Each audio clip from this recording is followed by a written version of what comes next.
하나님 말씀 히브리서 2장 우리 5절에서 10절 말씀 보겠습니다. 신약 성경입니다. 히브리서 2장 5절에서 10절 말씀. 예, 우리 유경우 형제 대표로 봉독해 주십니다.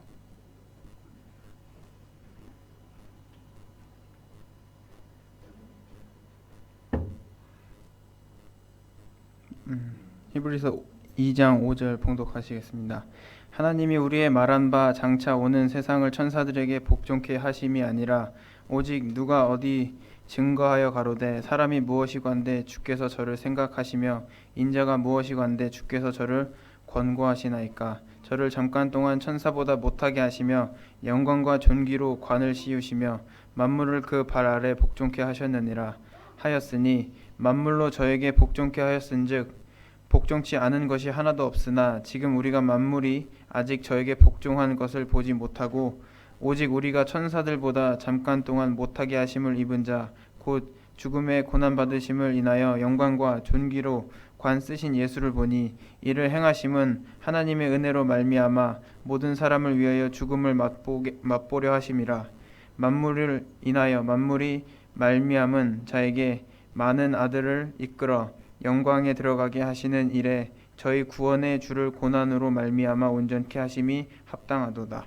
아멘. 저희 여러분들 그 주변에 그 의자에 MP3 공기 있는지 한번 보세요. 거기 어디가 있는지. 네, 그거 저기 집에 그 거기가 배터리도 안에. 그 배터리 안에 있나 봐요. 아니 그거 말고 저기 MP3가 이렇게 안 잡혀요. MP3 배터리 있어요? 여기 있어.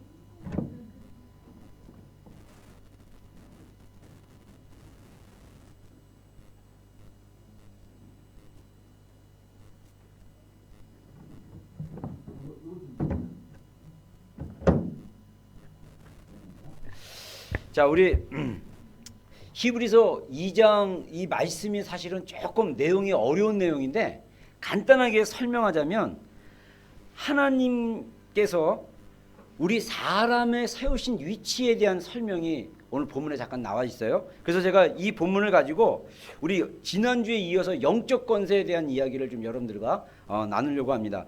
이 영적인 권세에 대한 이해가 굉장히 우리 신앙생활에서 중요한 원리이기 때문에 이것에 대해서 제가 좀 계속 한 번, 두 번 정도 더 이렇게 설교를 할 것 같은데 그 지난주에 제가 영적인 원리의 세 가지 기초에 대해서 얘기했죠. 우리의 믿음의 최종적인 권위는 성경의 기초에 있다. 그래서 성경에 대한 믿음에 대한 그 권위의 고백이 우리의 믿음에 대한 고백이다. 이렇게 얘기해서 우리의 최종적 권위는 성경이라고 얘기했어요. 제가 오늘 잠깐 교회 오기 전에 뉴스를 봤더니 얼마 전에 로마의 그 교황이 프란치스코 교황이 파격적인 이제 카톨릭 교회가 좀 바뀔 수 있는 파격적인 견해들을 받겠다고 합니다. 예를 들면 동성애자라든가 낙태한 사람들에 대해서 뭐 신이라면 이들을 어떻게 할 건가 뭐 이러면서 그전에는 카톨릭 교회가 동성애자들이나 낙태에 대해서 아주 되게 완강하게 선을 그었는데 이번 프란치스코 교황은 되게 그것을 이렇게 받아들이는 그런 인터뷰를 했다라는 기사를 봤는데 여러분 교황이 기준이 되면 그 권위에 따르는 자들은 성경이 아닌 교황의 권위에 따를 수밖에 없습니다. 그런데 우리가 하나님의 말씀의 기준이 된다면 교황이 뭐라고 얘기해도 세계 유엔 총회가 무엇을 결정해도 하나님의 말씀인 진리에 위배된다면 우리는 그 하나님의 말씀의 기준에 서 있어야 됩니다. 아멘입니까? 이게 바로 우리 믿음의 가장 기본적인 기초가 돼야 된다는 거예요. 그래서 우리의 최종적인 영적 권세의 그 뿌리는 어디서부터 오냐? 성경으로부터 온다는 거예요. 이게 영적인 권세의 굉장히 중요한 원리입니다. 두 번째, 제가 지난주에 영적인 권세의 그 역사적 배경에 대해서 얘기했어요. 원래 하나님이 천지를 창조하신 다음에 인간에게 지구를 다스릴 수 있는 영적인 권세를 주셨는데 사단이 인간을 타락시킴으로써 아담을 타락시킴으로써 그 영적인 권세를 뺏어와가지고 지구를 갖다가 이 사단의 어떤 영적인 지옥으로 만들었는데 마지막 아담이신 예수님이 오셔서 인간의 몸으로 오셔갖고 십자가로 돌아가시고 우리 죄를 위해서 돌아가시고 아담이 지었던 원죄와 인간이 있는 죄의 문제를 해결하시고 또 사단의 강력한 권세인 죽음의 그 세력을 무너뜨리는 부활을 하심으로써 그 영적인 권세를 예수님께서 다시 이 땅 가운데 찾으시고 그 이름의 권세를 우리에게 주셨다라고까지 제가 역사적인 배경에 대한 이야기를 했습니다. 이런 역사적인 배경에 대한 이해가 있어야 우리가 얼마나 영적인 권세를 가진 존재이고 지금 우리가 살고 있는 이 삶이 얼마나 영적인 그런 전쟁 가운데 있는지를 이해할 수 있겠죠. 그 다음에 세 번째, 하나님께서 하나님의 자녀인 성도에게 이런 영적인 권세를 위임해 주셨다. 이거에 대해서 제가 지난주에 나눴습니다. 오늘은 또 다른 세 가지, 오늘 본문에 좀 나와 있는 걸 중심으로 해서 세 가지 영적인 권세에 대한 이야기를 나누는데 이것은 영적인 질서에 관련된 겁니다. 여러분, 우리가 영적인 권세에 대한 이해를 하려면 성경적 원리에 의하면요, 첫 번째로 모든 세계는 영적인 질서로 이루어졌다는 거예요. 영적인 질서로. 그래서 이 하나님은요, 질서의 하나님이라는 거예요. 여러분, 하나님은 혼란의 하나님이 아닙니다. 만약에 내 인생이 혼란스럽고 내 감정이 혼란스러운 거는 그는 우리 안에 하나님 주신 평강이 없기 때문이에요. 여러분, 크리스천들의 마음은요, 평강이 있어야 돼요. 환경이 어떠하든지. 여러분, 마지막 때 갈수록 이 환경이나 기후나 지진이나 이런 해일이나 이런 자연재해와 막 우리가 상상 못한 일들이 막 벌어질 거예요. 그랬을 때 우리의 마음이 흔들리면 안 된다는 겁니다. 왜? 하나님은 질서의 하나님이기 때문에. 그래서 우리가 성경 창세기 1장을 보면요, 하나님께서 어떻게 이 우주를 창조하실 때 질서 있게 창조했나에 대해서는 창세기 1장의 이야기가 쭉 나옵니다. 창세기 1장 1절에 하나님께서 말씀하시기를 태초에 하나님이 천지를 창조하시니라. 2절에 하나님이 가라사대 땅이 혼돈하고 그 다음에 이렇게 흑암 가운데 있었지만 하나님이 가라사대 빛이 있으라 하시며 빛이 생겼고 그 빛의 밝음을 낮이라 칭하고 빛의 어두움을 밤이라 칭하셨다. 그러면서 빛에 대한 창조를 얘기하세요. 그리고 둘째 날에는 뭐를 창조합니까? 궁창을 나누셨다는데 영어 성경에는 사실 이게 궁창이 워터로 나와 있는데 이 궁창은 아마도 제가 이거에 대한 자료를 깊이 연구 안 했는데 창조과학자들이 얘기한 창조과학계에 속한 분들이 얘기하는 게 창조과학계에 속한 분들은 뭐냐면 과학자들인데 창조론을 믿는 크리스천 과학자들이에요. 근데 그분들이 이 말씀을 이렇게 둘째 날 창조에 대해서 어떻게 얘기하냐면 우주를 세분화시키는 거예요. 그러니까 우주를 이렇게 파트별로 나누는 거예요. 그래서 우리 지구가 있는 태양계의 우주가 굉장히 많은데 우주를 굉장히 세분화하면서 궁창과 궁창 그리고 어떤 지금이 우리가 보통 이게 우리가 이렇게 살고 있는 차원을 4차원이라고 얘기할 수 있는데 3차원, 2차원, 1차원, 4차원 이런 어떤 차원들을 나누지 않았을까 이렇게 추정하고 있는 겁니다. 그리고 셋째 날에 하나님께서 지구를 창조하셨다고 성경에 나와 있습니다. 우리가 재밌는 사실은 하나님이 6일 동안 천지를 창조하시는 과정 중에 3일 동안은 하나님이 채울 수 있는 어떤 공간을 만드셨다는 거예요. 빛을 만드시고 궁창을 나누시고 그 다음에 지구의 생물들이 거하고 인간이 거할 그 어떤 그 공간은 지구라는 공간을 만드셨어요. 그리고 나서 넷째 날부터 하나님께서 채우시기 시작했다는 것입니다. 그래서 넷째 날에 보면요, 궁창에 채워질 우주에 채워질 해와 달을 창조하시고 별들을 만드셨다고 했어요. 우리가 말하는 별은 목성, 화성, 이런 토성 이런 별들이겠죠. 이런 별들을 넷째 날에 만드셨다는 거예요. 궁창을 나눈 다음에. 그 다음에 그리고 나서 다섯째 날에 하늘의 새들과 물속에 있는 물고기들을 창조하셨어요. 제가 이거 다시 한번 이렇게 묵상하면서 다섯째 날에 왜 하늘의 새들과 물고기의 물들만 창조, 그건 잘 모르겠어요. 그렇게 하셨으니까 하나님이. 근데 여섯째 날에 이제 땅에 거하는 동물들을 창조하셨어요. 육축들을 창조하시고 성경에 보면 땅에 기는 것까지 만드셨다는 거예요. 자, 땅에 기는 게 뭐가 있습니까? 뱀도 기고 지렁이도 기고 이런 거겠죠. 이런 것을 여섯째 날에 다 창조하신 다음에 그 창조의 걸작품으로 인간을 마지막에 흙으로 만드시고 하나님의 숨인 호흡을 넣어서 인간을 창조하셨다는 거예요. 그래서 우리가 보통 하나님의 최고의 창조의 걸작품이 인간이다 이렇게 얘기합니다. 근데 마지막에 창조한 인간에게 이 지구에 있는 모든 것을 다 주셨다는 거예요. 여러분, 이거는 하나님이 인간에 대한 하나님의 그 열정과 사랑을 알 수 있다는 것입니다. 여러분 생각해보세요. 우리 육신의 아버지가 나를 위해서 엄청 멋있는 집도 지어주고 그 다음에 막 동물은 각종 동물을 막 사다 보니까 동물원이 되어버리고 그 다음에 온갖 맛있는 거 먹을 다 준비해놨어요. 그리고 우리를 태어나도록 다 예비했다고 생각해보세요. 그리고 그 우리에게 얘기하기를 여기에 있는 모든 것이 아빠가 다 준비한 거지만 이것이 너의 것이다. 네가 잘 쓰고 잘 활용하기 바란다. 이런 거랑 같은 영적인 원리라는 것입니다. 하나님이 인간의 위치를 그렇게 창조하셨다는 것입니다.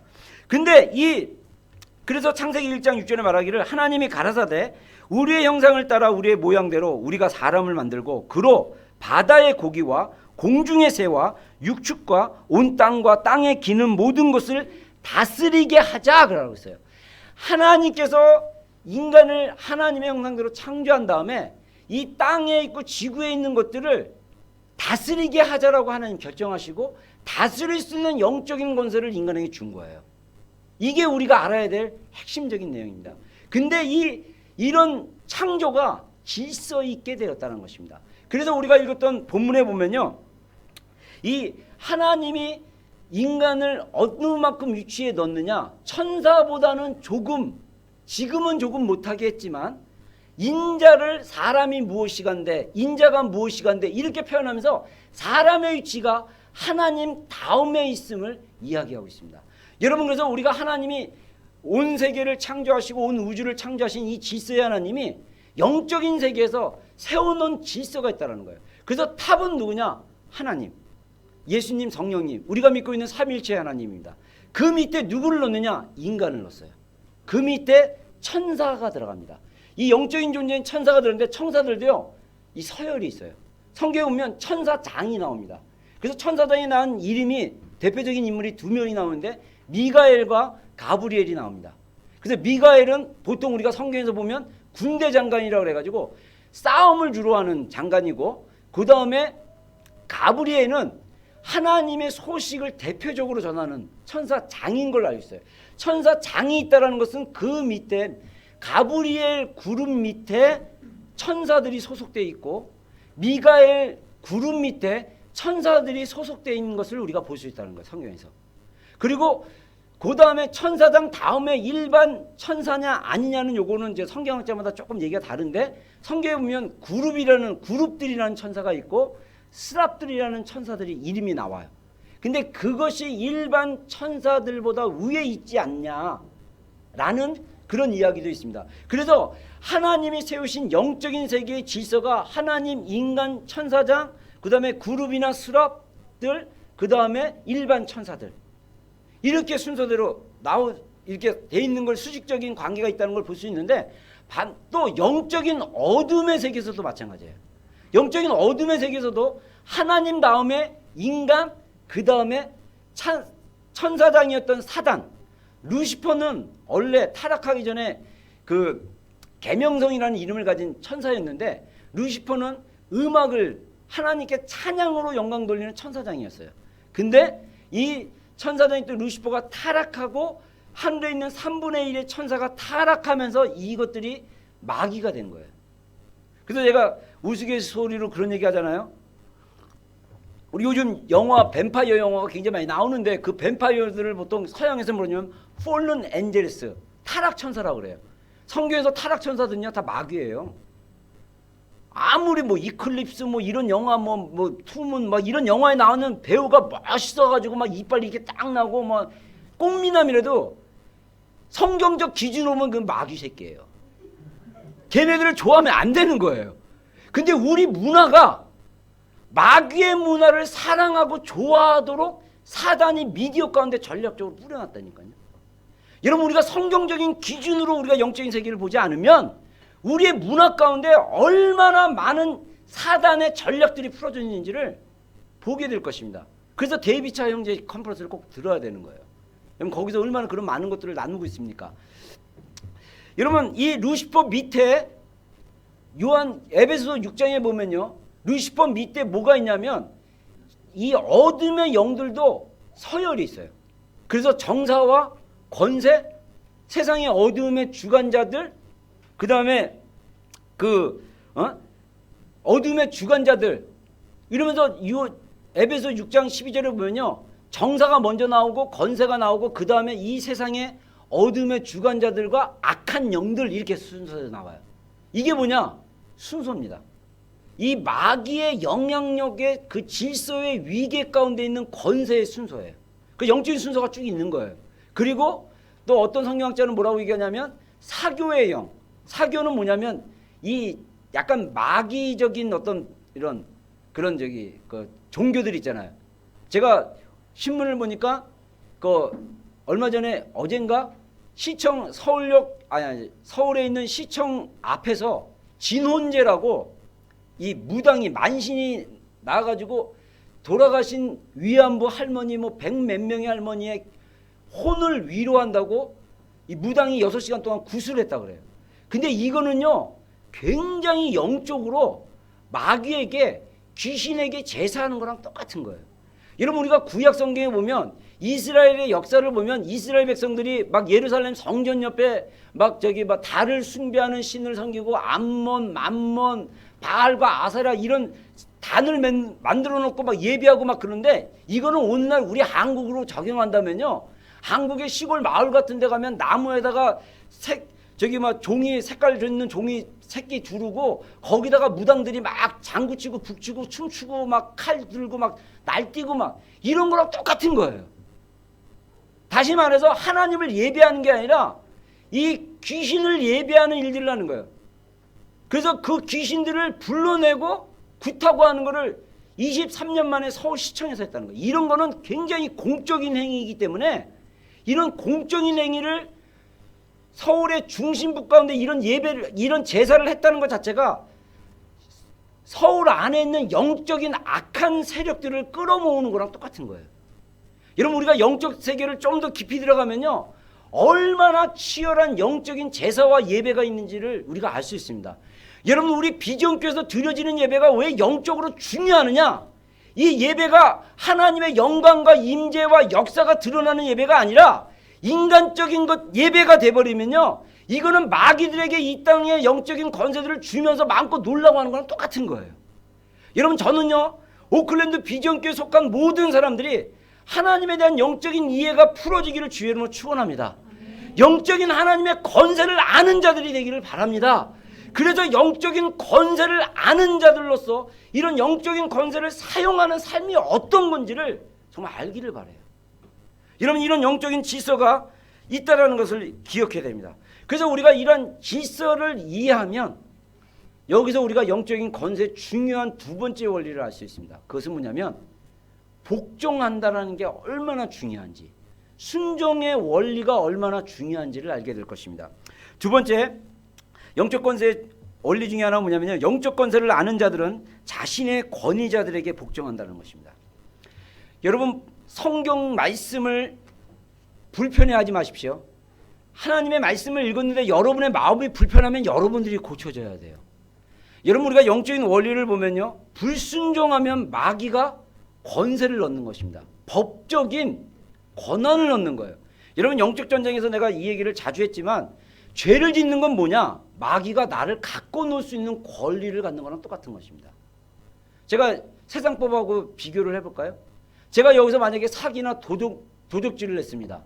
그러면 사람들이 봤던 안 봤던 나는 죄를 진 겁니까 안 진 겁니까? 죄를 진 거죠. 근데 그 법에 의하면 이거는 사기고 절도예요. 그러면 그 법의 저촉을 받습니까 안 받습니까? 받죠. 단지 그 법을 집행하는 경찰이나 이런 사법당국이 나를 발견하지 못한 것뿐이지 나는 이미 죄를 짓는 그 순간 이 영적인 세계의 법의 질서 가운데 죄를 범한 자가 되는 거예요. 그러면 이 흑암에서 활동하는 마귀는요, 내가 죄를 짓는 순간 나는 그 마귀들이 나를 마음껏 갖고 놀 수 있도록 마귀에게 오픈해 놓은 거랑 똑같은 거예요. 그래서 크리스찬이지만 마귀에게 고통받고 마귀에게 어려움 당하는 이유가 뭐냐? 내가 죄진 상태에 있으면 마귀가 그 영역에 있어서는요 권위를 가지고 있는 거예요. 그래서 우리 크리스찬들이 뭘 해야 되냐? 회개를 해야 되는 거예요. 회개는 그 죄에 대한 취소를 얘기하는 겁니다. 회개가 뭡니까? 하나님 내가 절도죄를 졌습니다. 하나님 내가 사기를 쳤습니다. 예수님의 보혈로 회개합니다.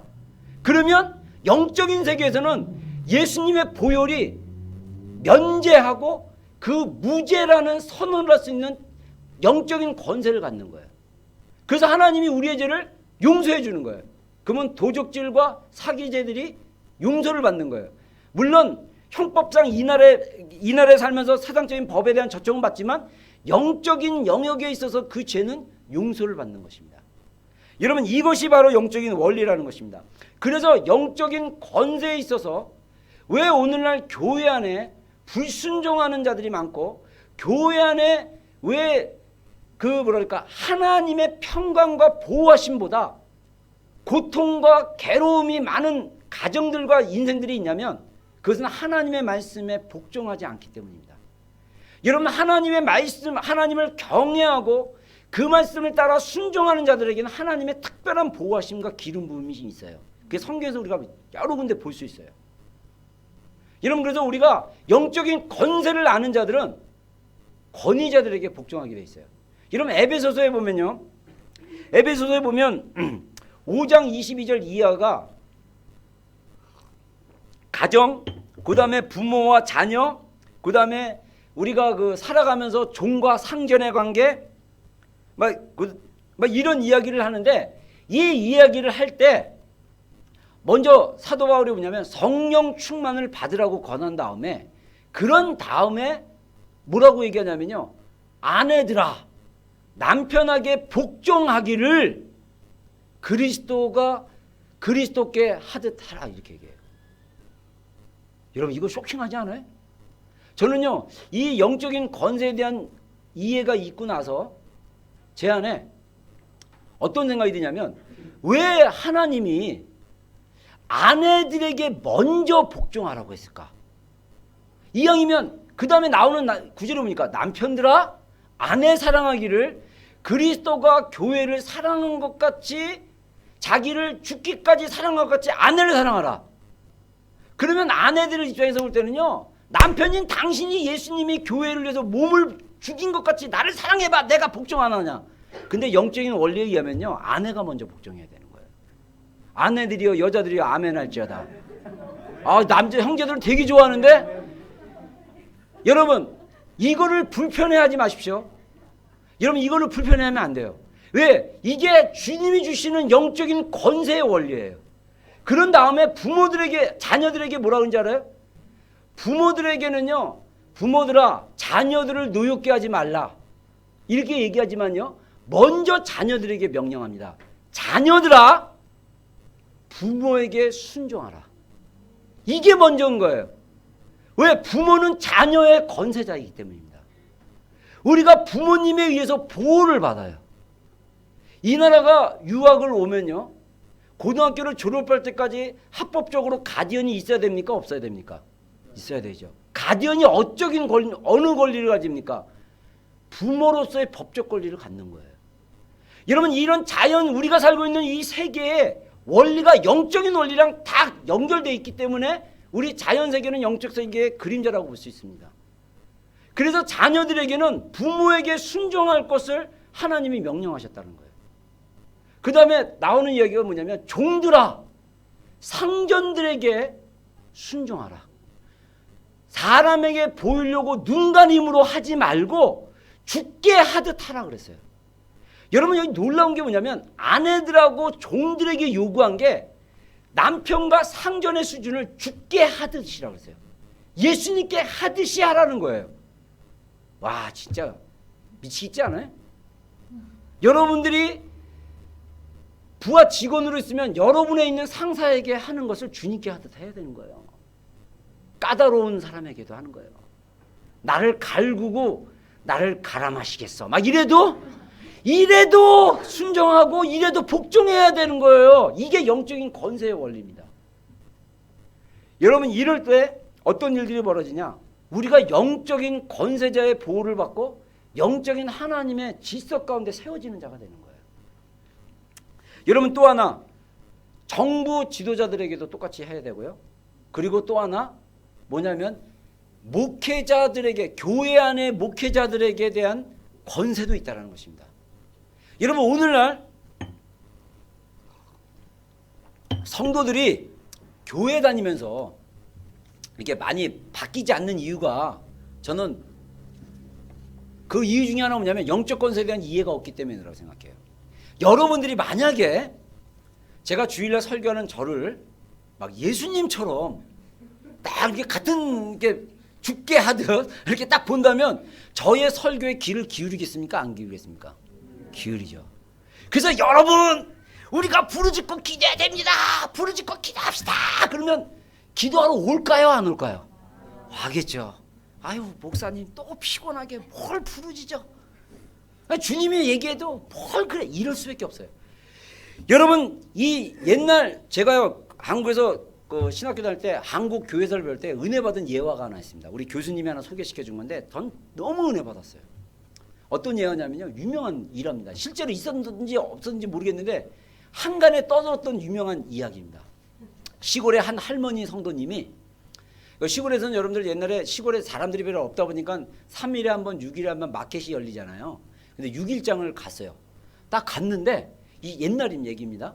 시골에 갔더니 할머니가 그 아이스박스에 얼음을 넣고, 그 누가 장사를 하는데 콜라병에 이렇게 얼음을 넣고 딱 이렇게 파는 걸 봤어요. 하도 신기하고 이게 뭐요? 그랬더니 이게 콜라라고, 미국에서 온 콜라라고. 그러니까 그래요? 한번 마셔봅시다. 그래서 비싼 돈 주고 사 먹었는데, 이게 맛이 톡 쏘면서 막 시원하고 막 너무 좋은 거예요. 그러니까 이 할머니가 이거를 딱 마시자마자 어떤 생각을 했냐면, 우리 교회 목사님께 갖다 드려야지. 그래가지고 실제로 그걸 하나 사가지고 우리 제때 일본 말로 씨앗이라고 합니다. 이 시원하게 된 것이 혹시라도 이렇게, 그때 왜냐면 냉장고가 없기 때문에 이 할머니는 시원한다는 개념을 잘 모르는 거예요. 그래서 이걸 품에 안고 몇 시간을 걸어서 교회를 닦았어요. 그래갖고 목사님한테 갖다 줬는데 미지근한 콜라예요. 그 목사님이 느끼는 맛이 다르겠죠. 근데 그 할머니 성도에게는 어떤 것이냐면 교회 목회자에 대한 존경이 있었다라는 거예요. 여러분, 제가 목회를 하면서 깨달은 게 뭐냐면, 부모님께 잘 순종하는 사람들은요 목회자에게 잘 순종합니다. 부모님께 잘 순종하는 사람들 학교에서 잘 순종해요. 선생님 말 잘 들어요. 학교에서 말썽 피우고 선생님한테 찍힌 애들 보면 부모랑 관계 안 좋은 애들이에요. 별로. 다 그런 건 아니겠지만 제가 읽었기로는 원리는 그렇습니다. 여러분, 이게 무엇을 얘기하느냐? 이게 영적인 세계의 어떤 원리를 얘기하고 있습니다. 여러분, 부모님을 주님의 수준으로 생각을 해보세요. 여러분, 부모님에 대한 존경이 여러분 안에 있다고 생각해 보세요. 여러분, 부모님 말씀을 잘 듣겠습니까? 안 듣겠습니까? 네. 부모님 말 잘 들으면요, 누워 있다가도 잠자다가도 떡을 얻어먹는 옛날 속담이 있어요. 네? 부모님 말 잘 듣는 아이는요, 기가 밝아가지고 떡 먹어라 그러면 그냥 그 소리에 빽빽 들어서 먹는데요. 근데 안 듣는 애는 그냥 부모님 그냥 부르면 그냥 듣기 싫으니까 못 들은 척하고 막 잔대요. 그래서 떡 못 얻어먹고 잔다 그런 것 같아요, 제 생각에. 근데 중요한 거는 여러분들, 그 하나님이 세우신 그 권세들이 있다는 것입니다. 여러분, 우리가 살고 있는 이 세상의 통치자들도 마찬가지예요. 로마서 13장 1절과 2절에 보면 사도 바울이 사실은 로마 성도들에게 정말 힘든 말씀을 강조를 했어요. 뭐라고 얘기하냐면요, 로마서 13장 1절에 2절에 각 사람은, 다시 말해서 로마에 있는 크리스천들에게 얘기하는 거예요. 위에 있는 권세들에게 굴복하라. 권세는 하나님께로 나지 않음이 없나니 모든 권세는 다 하나님의 정하신 바라. 그러므로 권세를 거스르는 자는 하나님의 명령을 거스름이니 거스리는 자들은 심판을 자취하리라. 여러분, 로마 성도들이 느끼고 있는 권세자에 대한 고통이 어떤지 아십니까? 그때 당시 로마의 황제는 네로였습니다. 역사상 로마 황제 중에 네로는 크리스찬들을 핍박하는 가장 악독한 황제였어요.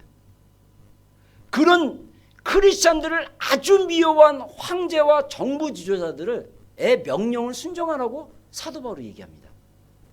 세워진 권세는 하나님께로부터 왔다고 합니다. 이걸 갖다가 우리가 세상적 권세나 자연적인 권세로 얘기합니다.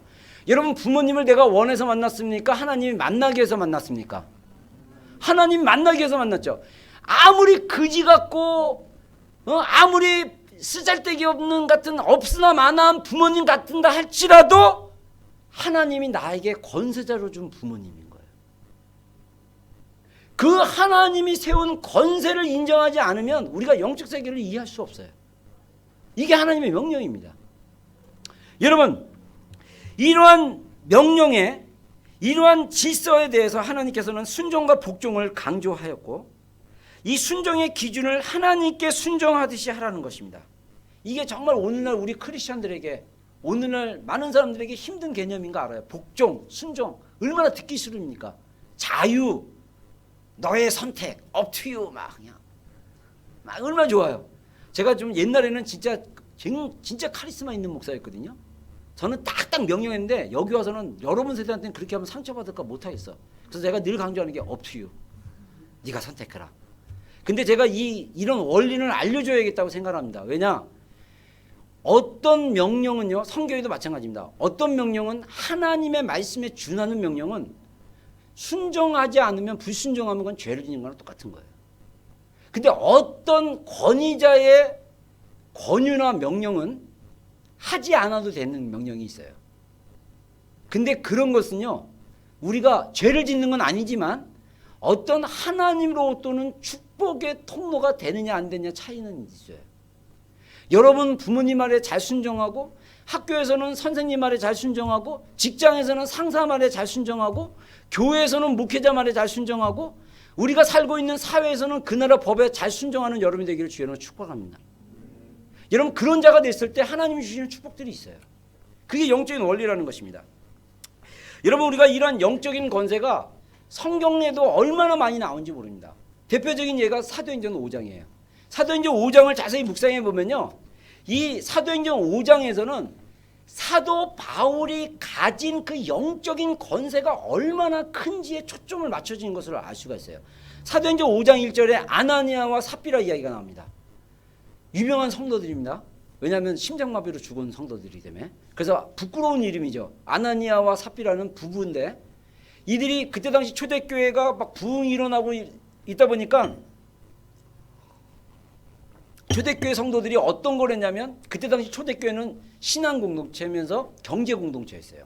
그래서 재산을 사도 바울 앞에 갖다 놓으면 사도들이 그것을 갖다가 가난한 자들에게 공평하게 나눠주고 막 그랬습니다. 그래서 이 공산주의나 사회주의 이론이 사도행전에서 나왔다고 얘기하는데, 그 공산주의와 사회주의에서는 하나님이 없고 인간이 하기 때문에 타락한 인간은 부패할 수밖에 없습니다. 그래서 공산주의 국가가 그렇게 부패하고 타락할 수밖에 없어요. 중국이나 러시아가. 근데 하나님의 성령으로 그 일들을 했는데, 아나니아 삽비라가 자기의 재산을 갖다가 사도들에게 주면서 일부를 감췄어요. 근데 이 사도 바울이 성령님의 지식의 말씀은 뭐냐면 그 안에 있는 것을 보는 거예요. 지식의 말씀을 보면서 뭐라고 하냐면, 아나니아한테, 아나니아야, 네가 왜 성령을 속이느냐? 네가 자의적으로 일부를 안 드릴 수도 있는데 왜 그것을 숨기느냐? 이러면서 아나니아에게 죄를 지적하자 아나니아가 그 자리에서 죽어버렸어요. 근데 그걸로 끝난 게 아니야. 좀 있다가 와이프가 왔어요. 와가지고 또 얘기하니까, 방금 너의 남편의 시체를 가져간 사람이 오고 있다. 그 얘기에 또 죽었어요. 근데 이 얘기를 잘못하면, 야, 하나님 잔인한 분 아니야? 그 정도 가지고.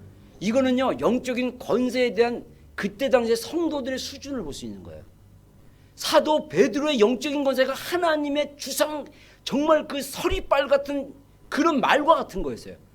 그러니까 사도 베드로가 왜 그랬냐? 죄를 지적하자마자 아나니아 삽비라는 심장마비로 즉사한 거예요. 그 말의 권세가 그 아나니아 삽비라를 베드로를 우습게 여겼어 봐요. 뭐 그까지 거꾸로 그래요 뭐. 에? 내가 뭐 이러죠 봐. 아마 이러고 딱 튕기고 내가 교회 안 나오면 되지 흥! 이러고 갔을 거예요. 심장마비 안 걸리고.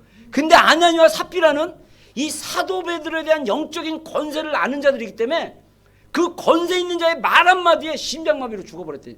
제 생각에. 성경이 안 나와 있으니까 어떻게 죽었는지 모르죠. 그리고 나서 베드로에 대한 이야기를 계속합니다.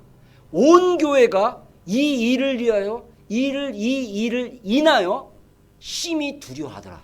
그러면서 베드로의 이야기 사역이 쭉 나오면서요, 베드로가 지나가는데 병자들이 그 그림자에게도 베드로의 그림자에 병자를 넣으면 베드로의 그림자 위에 베드로의 그림자가 지나가면서 그림자가 비치는데 병자 몸을 딱 덮으면 그 병자가 치유가 됐어요.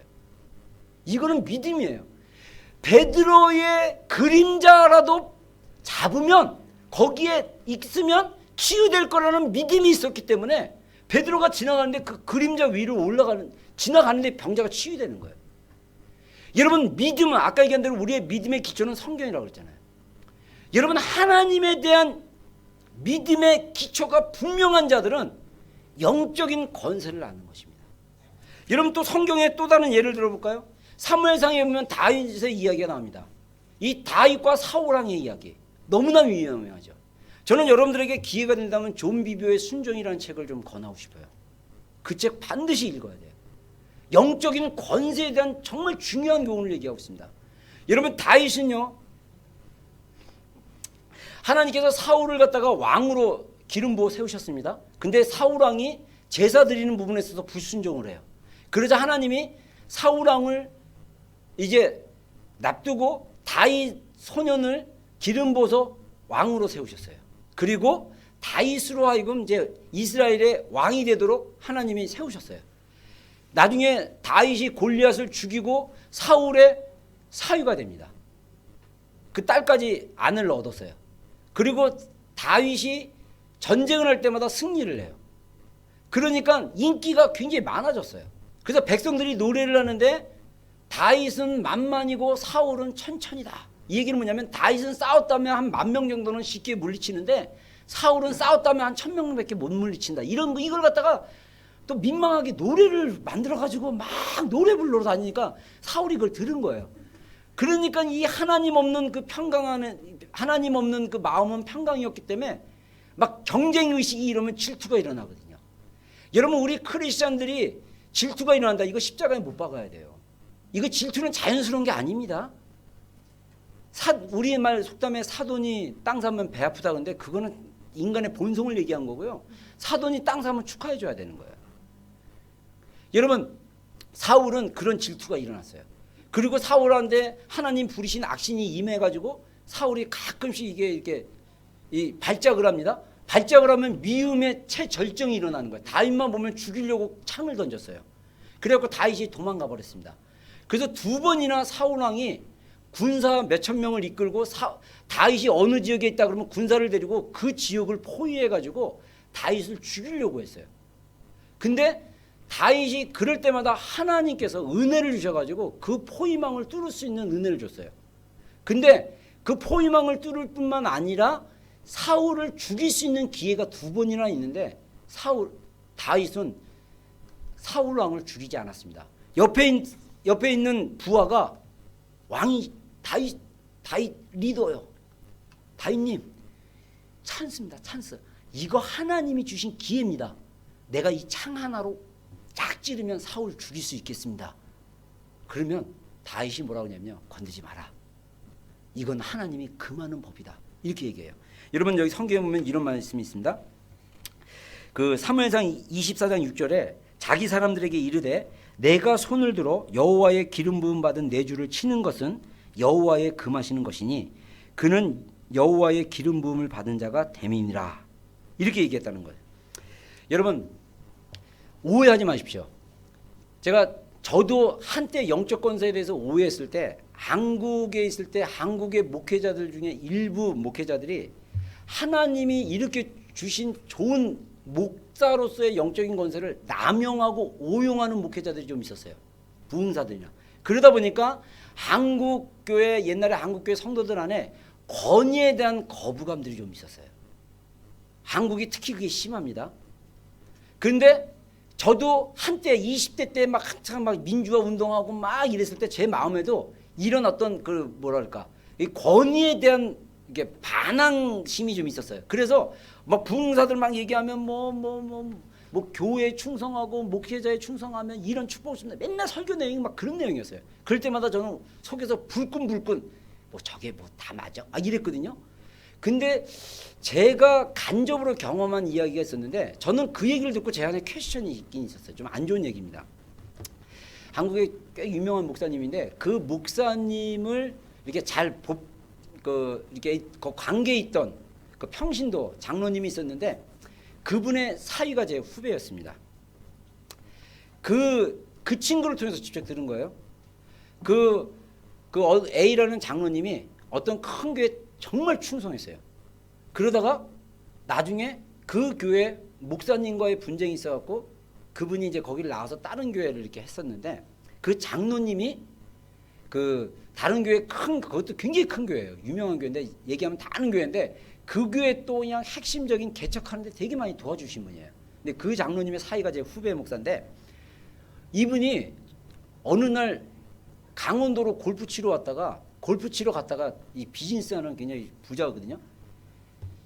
안전벨트를 안 맸는데 영동고속도로에 사고가 났는데 돌아가셨는데 그냥 돌아간 게 아니고 옆에 있는 사람들 다 괜찮았어요. 근데 이분만 돌아가셨는데 내장 파열로 안전벨트 안 매가지고 겉은 멀쩡하대요. 근데 장파열로 돌아가셨다는 거야. 그래가지고 저는 이해가 안 됐어요. 아니 옛날에 막 부흥사 목사님들이 막 이런 얘기 들으면 막 진짜 그 저주가 있는 건가? 에이 설마.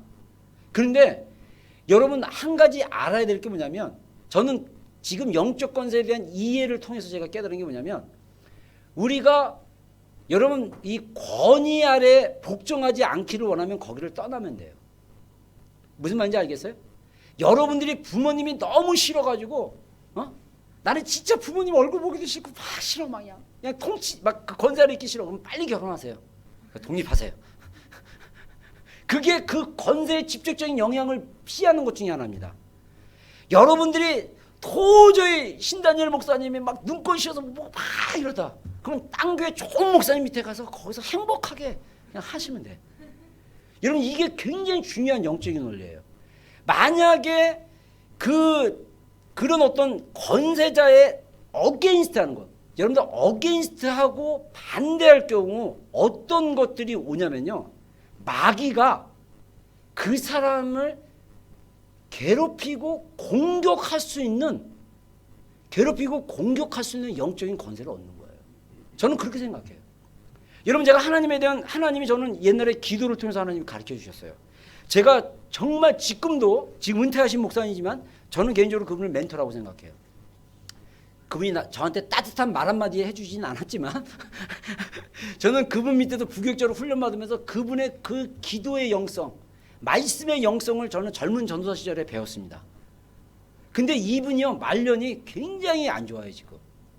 거의 그래서 우리 친구 목사 말에 의하면 이분이 압살롬에게 반역을 당해갖고 맨발로 도망간 그런 형태로 지금 말년이 되게 안 좋으세요. 굉장히 유명하신 분인데 근데 그분의 그 삶이 제가 부교육자를 했을 때 막 미화 밀반출 이런 사건으로 해갖고 성도 중에 누가 고소를 해가지고 청와대 이 투소를 해가지고 청와대에서 특감으로 온 거예요. 이분이 좀 이렇게 사회적으로 굉장히 명성이 높은 목사님이거든요. 그래갖고 사모님이 감옥에 가셔가지고 교도소에 있는데 우리 부교육자들이 버스 대절해가지고 딱 교회 버스 타고 갖고 교도소 앞에서 딱 줄 서갖고 조폭처럼 사모님 고생하셨습니다 이러고 딱 모셔갖고 올 정도로 그런 분이었어요. 근데 제가 젊은 전도사 시절에 이분의 말씀과 능력은 대단하신데 왜 이럴까라고 해서 제가 하나님께 정말 이걸 갖고 씨름하고 기도하는데 주님이 저한테 내적인 음성을 그러는 거예요. 내가 세운 종이기 때문에 냅둬라는 거예요. 너는 판단하지 말고 나의 심판에 맡겨라. 그리고 너는 반면 교사로 삼아라. 저는 젊었을 때 주님이 내적인 감동을 줬어요. 그래서 여러분들 제가 주님의 이름으로 여러분들이 마귀에게 고통당하지 않는 방법을 정말 알려드리고 싶은 것은요. 여러분이 있는 권위자에게 쓴뿌리를 갖지 마십시오. 쓴뿌리를 가진 것은 여러분들이 고통당할 수 있는 기회를 여는 것과 똑같습니다. 용서하시고 자유하십시오. 아멘. 여러분 앞으로 제가 비전교회 담임 목회자로 사역해 가면서 관계라는 게 어려워질 수도 있고 힘들 수도 있어요. 저는요 여러분들을 절대 저주하지 않을 겁니다. 근데 어느 목사님들은 실제로 저주를 했어요. 강단에서 저주하는 것도 제가 들었어요. 근데 그 저주는요 제가 말의 권세에 대한 얘기했죠. 진짜 그 저주는 권세가 있어요. 여러분 만약에 여러분들의 부모님이 여러분들에게 막 저주한 거 생각나잖아요. 그거 다 예수님의 이름으로 다 캔슬시켜야 돼요. 왜냐하면 그 저주가 내 안에 깊이 뿌리로 있기 때문에 나를 갖다가 자꾸 괴롭혀. 그래서 이 저주들은 예수님의 이름으로 다 끊어버려야 돼요. 캔슬시켜야 돼요. 이게 영적인 원리예요. 여러분, 여러분도 마찬가지예요. 하나님이 주신 영적인 권세가 있기 때문에 여러분들을 괴롭게 하는 사람들이 있다면 그들을 저주하지 말고 그들을 도리어 축복하십시오. 아멘입니까? 성경에 보면요, 원수를 미워하지 말고 사랑하고 축복하라 그랬어요. 원수를 축복하는 원리는 뭐냐? 그 원수의 머리 위에 이 화롯불을 올리는 것과 숯불을 올리는 것과 같다라고 성경에 말씀하고 있습니다. 이 말은 뭐냐면 내가 막 나를 미워하는 원수고 나를 미워하는 사람이에요. 그러면 오히려 내가 막 축복을 하잖아요. 그러면 이 사람이 내 원수의 머리 위에 뭐가 있냐? 뜨거운 숯불이 있는 거예요.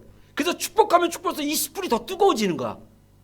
그래가지고 이 사람이 회개하고 내 머리에 이 뜨거운 숯불이 있네? 딱 봤더니 내가 저 사람을 막 미워하고 저주하고 막 그러는 거야. 그러면 어떻게 합니까? 회개하고 이 숯불을 내려놔야 되잖아요. 그럼 그 사람 살 수 있어요. 제가 묵상하고 얻은 결론, 제 묵상한 내용입니다. 이건 성경 원리가 아니라 제가 묵상합니다. 또 하나는 뭐냐면 이 사람이 막 뜨거운데 더 막 미워하는 거야. 그러면 이 숯불이 자기의 몸을 태워버리는 거예요. 여러분, 그래서 우리가 원수를 축복하는 것은 그 사람 머리 위에 숯불을 올리는 것과 마찬가지라는 주님의 말씀이 맞는 거예요. 여러분, 그래서 우리 말에는 권세가 있고 영적인 권세가 있기 때문에 그런 영적인 권세를 가진 사람들인 우리는 사람들을 저주하는 게 아니라 축복하는 사람들이 돼야 된다는 것입니다. 할렐루야. 여러분, 저는요, 제가 이렇게 목회를 하면서 정말 하나님이 붙여진 양이라고 생각했는데 저를 떠난 사람들도 있어요. 그러면 저는요, 그들에 대해서 아픈 게 하나도 없어요. 무슨 말이냐면 내 개인적으로는 아쉬움이 있지만 저는 오히려 축복을 해줍니다. 가서 좋은 목회자 밑에서 좋은 양육을 받고 잘 성장하십시오. 이게 축복이에요. 왜? 사랑하니까. 여러분, 꼭 우리 비전교회에서 신앙생활 해야 돼요? 좋은 교회 있으면 좋은 교회 가서 신앙생활 하셔도 좋아요. 정말 하나님이 모은 자들이 있다. 그러면 그 공동체에 부르심이 있다라는 거예요. 여러분, 저는요, 목회를 하면서 깨달은 게 뭐냐면 교회 공동체는 비전을 따라 움직여야지 사람을 따라 움직이면 안 된다는 것입니다. 오늘날 우리 한국 교회들이 너무 사람을 따라가. 설교 잘하는 목사님 가운데 수많은 사람들이 다 몰려. 그거는 사람을 따르는 거예요. 하나님의 비전을 따라가는 여러분이 되기를 주님으로 축원합니다. 여러분들이 머물고 있는 공동체에 있다. 그러면 그 공동체의 목회자에 대해서 여러분들이 어떻게 생각해야 되냐면요, 영적인 권위자로 인정을 해줘야 된다는 거예요. 여러분, 여러분들이 공동체에 속해 있는 그 공동체의 목회자들의 말에 대해서 여러분들이 정말 순종하는 마음으로 한다면 하나님의 축복이 여러분들 가운데 있는 거예요. 그렇다고 좀 다시 한번 얘기하는데 강조하지만 목회자나 부모님의 말이 다 절대적인 건 아닙니다. 근데 어떤 겉면은 노할 수도 있어요. 저는 그건 더듬해요. 저는 아무 문제 없어요. 중요한 거는 여러분들이 어떤 말에 대해서 순종하고 목회자에 대한 신뢰를 가지고 순종할 때는요, 그게 설령 잘못된 것을 목회자가 권한다 할지라도 그 말에 잘못된 것을 권했는데 그 성도가 정말 목회자를 신뢰하는 마음으로 영적인 권세 아래에 있는 자로 마음으로 순종하고 복종했다. 근데 결과는 잘못 나왔다. 그래도 하나님은 선하신 분이기 때문에 그것을 교정시키시고 채워주시는 하나님이신 줄로 믿습니다. 여러분, 우리가 영적인 원리 중에 우리가 정말 모르는 게 뭐냐면요, 요즘 크리스찬들이 손해 안 보려고 그래요. 저는요, 여러분들에게 진짜 권합니다. 낮은 일에 최선을 다하는 사람이 되십시오. 어렵고 남이 주목하지 못한 일에 섬기는 자가 되십시오. 하나님이, 제가 지금 주의 이름으로 권면하는 겁니다. 여러분들이 아멘하고 실천하면 여러분들 인생 가운데 축복이 있기를 주의 이름으로 축원합니다. 여러분, 하나님의 말씀을 아는 자들은 권위자에 대한 복종에 대한 훈련이 되어 있어야 되는 거예요. 여러분 그것이 설령 힘들고 어려운다 할지라도 그것을 했을 때 하나님의 은혜가 임하는 거예요. 이 얘기하니까 제가 원고에는 없는 얘기인데 한 얘기가 생각나네요. 그 어떤 그 선교단체 그 선교사님이 그 영적 전쟁에 대해서 얘기하면서 중보기도 얘기하면서 그런 얘기를 하더라고요. 근데 그 예화가 되게 뭐라 그럴까 실감 났어요. 우리가 하나님과의 그 영적인 수준에 이렇게 깊이 들어가다 보면, 영적인 수준에 깊이 들어가다 보면 하나님이 어느 날 이 중보자들은 그냥 중보하는 게 아니라 주님과의 친밀한 관계 가운데 깊이 들어가면 들어갈수록 주님과의 친밀한 중보자들은 영적인 권세가 굉장히 강합니다. 그래서 그 중보자들의 기도는 강력한 기도를 바랄 수 있어요. 근데 그 중보자들이 어느 수준으로 가냐면요, 마치 이와 같아요. 100세 먹은 아버지가 70 먹은 아들에게 생일날, 아들아, 내가 너 저기 그 옷, 그 삐에로 옷 입고 코에 빨간 코 붙이고 꽃갈콘 쓰고 내 앞에서 한번 춤춰봐라. 이러면 그 70 먹은 아들이 100세 된 아버지 앞에서 실제로 빨간 코하고 꽃갈콘 쓰고 칼라풀을 입고 덩실덩실 춤을 출 수 있다라는 거예요. 근데 그 70 먹은 아버지는 자기의 자녀들과 손주들까지 다 있어요. 근데 100세 먹은 아버지에 대해서 그렇게 할 수 있다라는 거예요.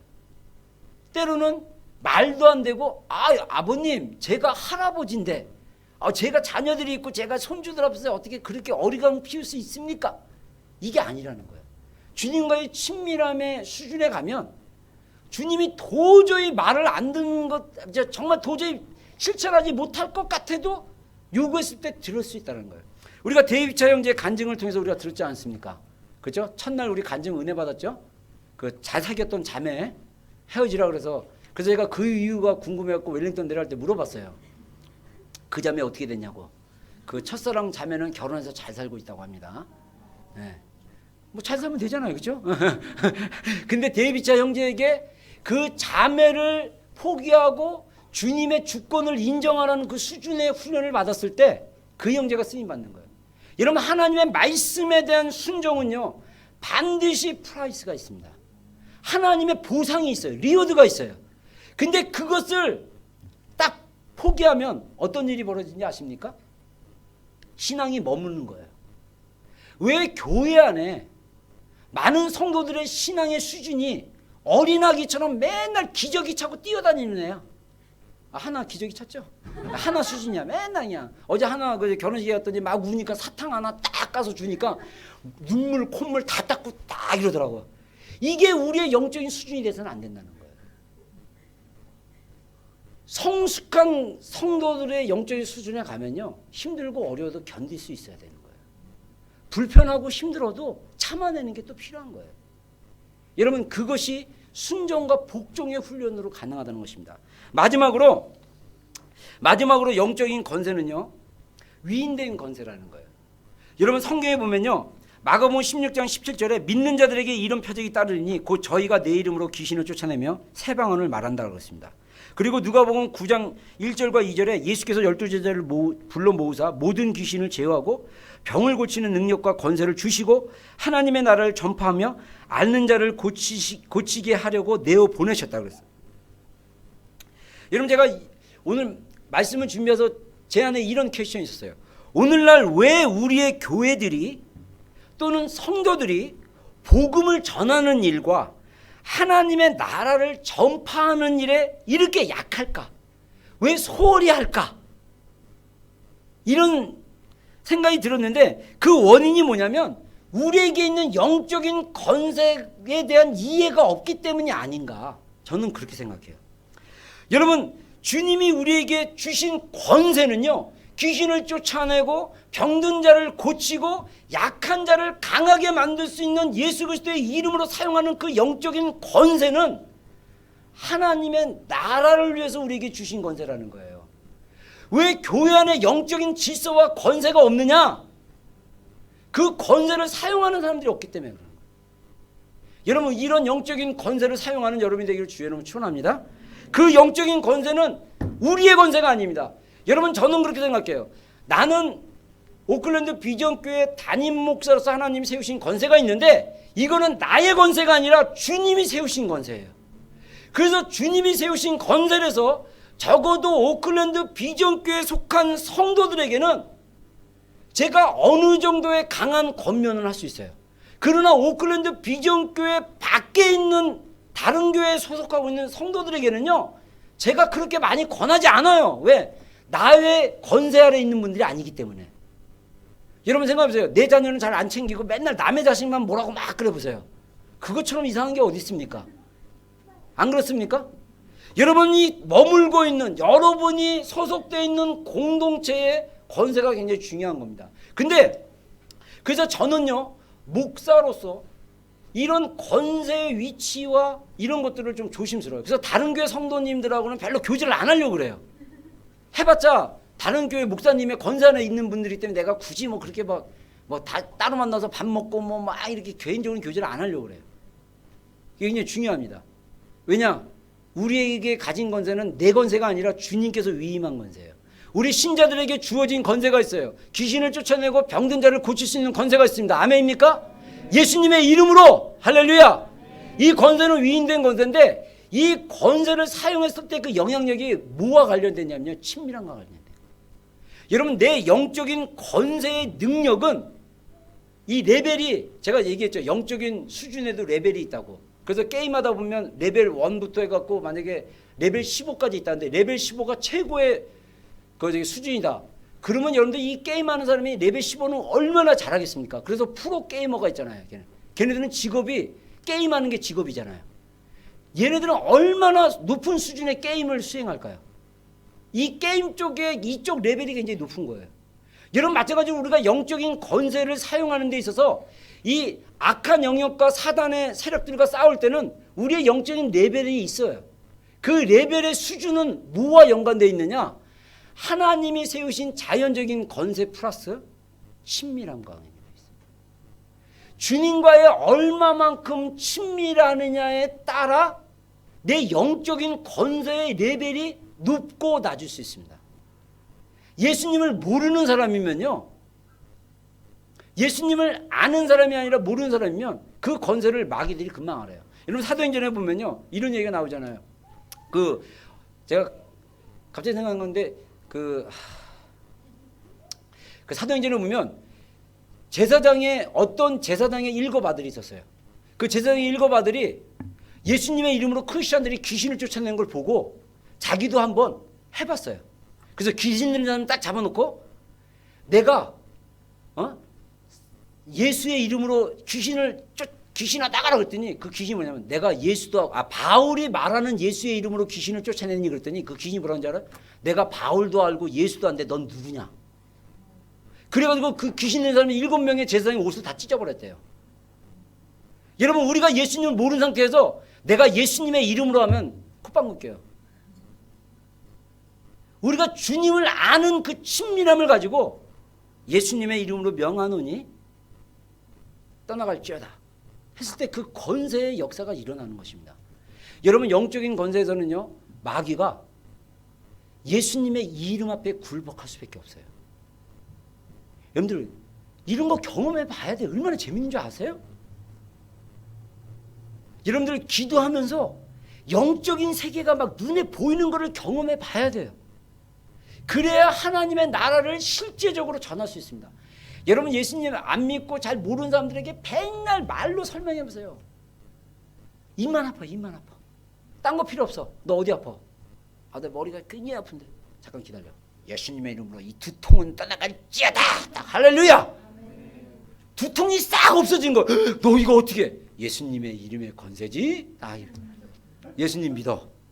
옛날에 복음 전도 방법이 이런 방법이었다는 거예요.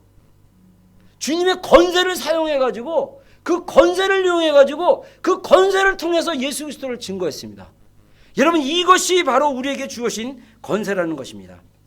여러분, 이 권세는요, 위임된 이 권세는 친밀함과 관계가 있어요. 마지막으로, 좀 시간이 좀 지났지만 죄송합니다. 이 마지막으로 다윗의 이야기를 좀 한 번 더 얘기하고 싶어요. 여러분, 다윗은요, 사도행전에 의하면 다윗은 하나님의 마음에 합한 자라고 그랬어요. 하나님의 마음에 합한 자라는 뜻은 뭐냐면 영어로 하나님의 마음을 따라가는 자라는 거예요. 그러니까 다윗은 목동이었을 때 워낙 문학적인 사람이었고 음악적인 사람이었기 때문에 목동이었을 때 이게 비파도 잘 치고 노래도 이렇게 잘했나 봐요. 근데 하나님의 마음을 좀 따라가는 사람이었어요. 그런 다윗이 사무엘에 의해서 왕으로 세우는 기름 부음을 받자 다윗이 성령 충만했어요. 성령 충만했는데 골리앗과의 싸움의 현장에 있으니까 성령 충만한 다윗이 모든 이스라엘의 장수들과 군대들이 두려워하는 골리앗을 향해서 네가 욕하고 모욕하는 내가 여호와의 이름으로 너에게 나간다 그러면서 이 골리앗을 돌 하나에 무너뜨립니다.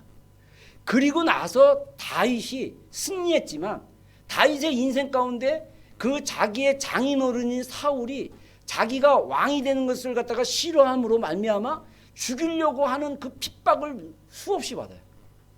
그러면서 다윗은 도망다니면서 계속적으로 하나님의 마음을 따라가는 삶을 살았다는 것입니다. 그것을 우리가 어떻게 할 수 있냐? 시편 말씀 들어보면 돼요. 시편 150편 중에 수십 편의 이야기가 다윗이 지은 시입니다. 여러분 예를 들면요, 다윗 시편 34편 1절부터 4절에 이런 구절이 나옵니다. 그 1절부터 4절 이전에 조그맣게 뭐라고 설명을 되어 있냐면 그 시편에 대한 설명이 블레셋의 왕인 아비멜렉에게 미친 채 하다가 쫓겨나서 지은 시. 다윗이요 하도 사울이 압박해갖고 죽이려고 그러니까 요즘 말로 얘기하면 망명한 거예요. 블레셋이라는 나라로 국경으로 들어가 버렸어요. 그러다 보니까 블레셋이랑 싸웠던 골리앗을 죽였던 장수였기 때문에 이 아비멜렉이 데리고 오라 그랬어요. 그래서 다윗이 진짜 왜 우리 나라에 만명했냐 그랬더니 다윗이 생각한 게 자기가 온전해지면 자기 군대에 많은 피해를 입혔던 적군의 장수니까 자기를 죽일 수 있다고 생각한 거예요. 그래서 어떤 지혜를 냈냐? 미친 척한 거예요. 성경에 보면요, 다윗이 그때 당시 수염을 기렸나 봐요. 침을 막 이렇게 일부러 막 이렇게 뱉었대요. 그래서 수염에 막 침이 있고요. 그 다음에 그 아비멜렉 왕이 있는 딱 그 내전에 있는데 거기 텐트가 있고 기둥이 있는데 그 기둥에 일부러 미친 척한 거예요. 기둥에 갖고 발을 딱 올리고 막 이러고 막 왕 보는 앞에서 막 미친 채 한 거예요. 그러니까 왕이 야 어디 미친 놈을 나에게 데려냐 쫓아내라 그래서 쫓아난 거예요. 그래서 쫓겨난 다음에 다윗이 하나님께 기도한 노래예요. 뭐라고 합니까? 내 하나님 여호와를 항상 송축하며 그를 송축함이 내 입에서 계속하리로다. 내 영혼이 여호와로 자랑하리니 공고한 자가 이를 듣고 기뻐하리로다. 나와 함께 여호와를 광대하시다 하며 함께 그 이름을 높이세. 내가 여호와께 구하매 내게 응답하시고 내 모든 두려움에서 나를 건지셨도다.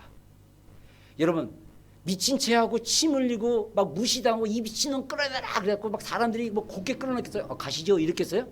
잡아가지고 확 패대기를 쳤겠죠.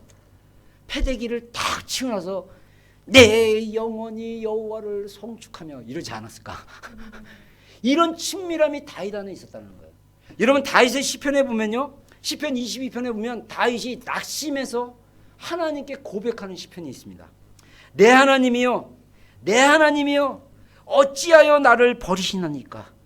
어찌하여 나를 멀리하여 돋지 아니하시며 내 신음하는 소리를 듣지 아니하시나이까? 여러분 특별히 시편 22편 1절에 나와 있는 내 하나님이여 내 하나님이여 어찌 나를 버리셨나이까, 이 말씀 많이 들어본 것 같지 않아요? 예수님이 십자가에 달렸을 때 엘리 엘리 라마 사박다니 나의 하나님 어찌하여 나를 버리신나이까라는 고백이랑 똑같은 고백이에요. 다시 말해서 예수님이 십자가에 달려서 이 외로움과 고통과 두려움이 왔을 때 다윗이 고백했던 그 고백의 시편의 구절을 그대로 인용했다는 얘기예요. 이 말은 다시 말해서 다윗이 얼마나 낙심했으면 예수님처럼 십자가에 달려있을 때 그 상황과 같은 비슷한 상황이었을 거라는 거예요. 여러분 어땠을까요? 그렇게 낙심했을 때 다윗은요, 하나님 나 괜찮아요, 나 안 울어요 이러지 않았다는 거예요. 하나님 왜 나 버리셨나요? 하나님 왜 내가 소리짓고 부르짖어도 나에게 응답하지 않았나요? 이런 고백이 있었다는 것입니다. 여러분 하나님께 그렇게 기도하십시오. 하나님이 응답하지 않는 것 같으면 하나님 왜 나에게 응답하지 않습니까? 하나님 내가 이렇게 밤낮 부르짖는 소리를 듣지 않으십니까? 하나님이여 나에게 응답하여 주십시오 라고 말할 수 있어야 되는 거예요. 이게 하나님과의 친밀함에서 나올 수 있는 고백입니다. 내 하나님이여, 내가 낮에도 부르짖고 밤에도 잠잠치 아니하였으나 응답치 아니하시나이다. 이스라엘의 찬송 중에 거하시는 주여, 주는 거룩하시니이다. 우리 열조가 주께 의뢰하였고 의뢰하였으므로 저희를 건지셨나이다. 저희가 주께 부르짖어 구원을 얻고 주께 의뢰하여 수치를 당치 아니하였나이다. 여러분, 다윗이 하나님 왜 나에게 응답하지 않습니까? 이 기도로 멈추지 않았어요. 그러면서 다윗이 그럼에도 불구하고 하나님은 찬양 중에 거하시는 주님이십니다라고 합니다. 여러분, 저는 이 말씀을 묵상하면서 어떤 생각이 드냐면 다윗이 낙심하고 힘들어서 하나님께 부르짖다가 그냥 찬양을 드리는 거예요. 여러분, 우리가 찬양을 잘하는 자가 됐으면 좋겠어요. 하나님께 여러분의 마음을 들여서 찬양을 드리십시오. 여러분, 우리가 부르는 노래는 우리의 감정 상태를 말하고 있다는 사실 아세요? 여러분의 감정이 어떠한지 노래방 가보면 다 알 수 있어요. 노래방 가서 부르는 그 곡을 보면, 그 곡의 가사와 분위기를 보면, 아, 쟤 요즘 실현당했구나. 아, 쟤 요즘 잘 나가는구나. 내가 제일 잘 나가, 막 이런 거 부르면, 얘 요즘 어떠구나. 이런 거를 노래로 알 수 있다는 거예요. 마찬가지로 찬양 중에 하나님께 고백으로 드리는 찬양. 다윗은 이러한 친밀함이 있었던 사람이었다는 것입니다. 여러분, 주님과 친밀한 여러분이 되기를 주의 이름으로 축원합니다. 그걸 알면 우리 안에 얼마나 주님과의 친밀함이 있는지를 알게 될 것이고, 그걸 알게 되면 우리 안에 있는 가진 권세가 얼마나 큰 것을 알 수 있을 것입니다. 하나님께서 우리에게 주신 영적 권세를 잘 이해하고 사용하는 여러분이 되기 바라요. 정말 저는 기대감이 있어요. 우리 여기 모인 여러분들만이라도 이런 하나님이 우리에게 주신 영적인 권세를 이해하고 또 주님과의 친밀한 가운데 나가고 이 권세를 여러분들의 삶 가운데 사용하기 시작한다면 여러분, 이 오클랜드가 어떻게 바뀌게 될까요? 여러분의 다니고 있는 직장 동료들과 여러분이 다니고 있는 학교들과 여러분이 관계 맺고 있는 친구들 사이에서 여러분들이 이러한 영적인 권세를 사용한다면 어떠한 일들이 이 땅 가운데 일어날까요? 기대됩니다. 그것을 사용하는 여러분 되기를 주의 이름으로 축원합니다. 우리 찬양팀 한번 나와서 곡 하나 부르고 우리 내 마음에 가득 채운 우리 주를 향한 사랑과 이 찬양 고백하고 축도로 예배 마치겠습니다.